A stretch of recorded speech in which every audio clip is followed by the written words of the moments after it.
ওর ভাবা উচিত সারা যে এই অল্প সময় 2 থেকে 2.5 বছরে ভাঙড়ের কাটমানি খেয়ে নওশাদ সিদ্দিকী ফুলে উঠেছে। তাই কাটমানিটা ওর সবসময় মনে পড়ছে, ভাঙড়ের উন্নয়নটা মনে পড়ে না।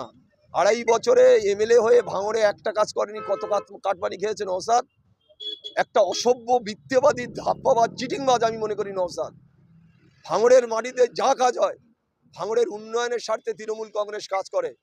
আমরা প্রতিটা ক্যাম্পে 95% মানুষের কন্যা মানে লক্ষ্মীর ভাণ্ডার হয়েছে, 5% মানুষের হয়নি, তাদের ডেকে ডেকে এনে লক্ষ্মীর ভাণ্ডার করে দেওয়া হচ্ছে।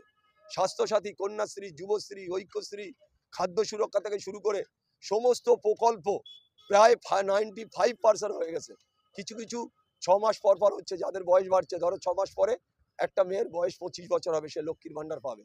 তাহলে সেই কাজগুলো করা হচ্ছে। নওশাদ সিদ্দিকী নিজের উন্নয়ন ভুলে গেছে, নিজে কাটমানিটা নিজে যখনই ঘুমোচ্ছে